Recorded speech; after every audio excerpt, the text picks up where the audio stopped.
Telangana assembly సమావేశాలకు ముహూర్తం కుదిరింది. మరి కేబినెట్ విస్తరణ ఎప్పుడు, ఎవరెవరికి అవకాశం దక్కుతుంది? త్వరలోనే మంత్రివర్గ విస్తరణ ఉంటుందనే సంకేతాలు వస్తుండడంతో టీఆర్ఎస్ నేతల్లో ఉత్కంఠ పెరుగుతోంది. సుమారు 10 మందికి అవకాశం దక్కే ఛాన్స్ ఉండడంతో ఆశావాహులు కేటీఆర్కు తమ మనసులోని మాటను వినవించుకుంటున్నారు.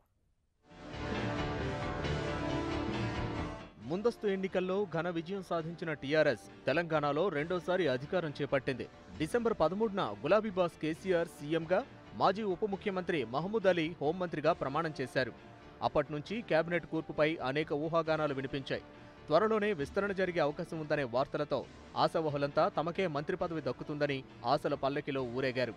అయితే సమయాభావం, ముహూర్తాల కారణంగా విస్తరణ జరగలేదు.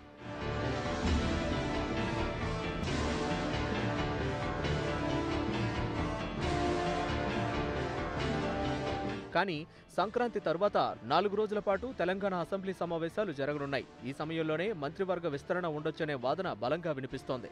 మొత్తం 18 మందితో కేసీఆర్ మంత్రివర్గం ఉండే అవకాశం ఉందని టీఆర్ఎస్ శ్రేణులు భావిస్తున్నాయి. అందులో ఉమ్మడి జిల్లాల ప్రకారం 8 నుంచి 10 మందికి తొలి విడత విస్తరణలో అవకాశం కల్పిస్తారని పార్టీ వర్గాలంటున్నాయి. సామాజిక సమీకరణాలను దృష్టిలో ఉంచుకుని కేబినెట్ ఏర్పాటు చేస్తామని గతంలోనే కేసీఆర్ స్పష్టం చేశారు. దీంతో జిల్లాల వారీగా కొందరు నేతల పేర్లు తెరపైకొస్తున్నాయి.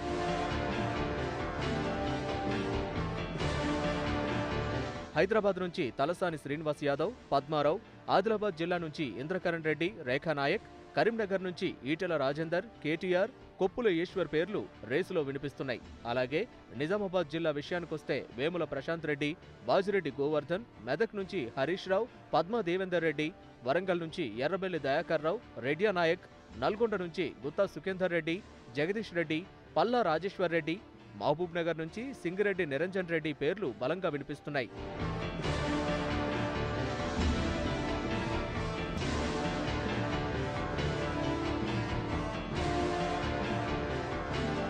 మరోవైపు పార్లమెంట్ ఎన్నికల తరువాతే కేబినెట్లో మిగతా బెర్తులను భర్తీ చేసే అవకాశం కనిపిస్తోంది. ఆశావహుల్లో కొందరికి పార్లమెంట్ సెక్రటరీ పదవులు దక్కే ఛాన్స్ ఉంది. గతంలో జరిగిన నియామకాలపై వివాదాలు తలెత్తడంతో ఈసారి ఎలాంటి ఇబ్బంది రాకుండా కేసీఆర్ జాగ్రత్త తీసుకుంటున్నారు. ఇక ఖమ్మం, రంగారెడ్డి జిల్లాల నుంచి మంత్రివర్గంలో ఉన్న నేతలిద్దరూ ఓటమి పాలవడంతో ఆ జిల్లాల్లో పదవులు ఎవరికి వరిస్తాయనే విషయంపై ఉత్కంఠ నెలకొంది.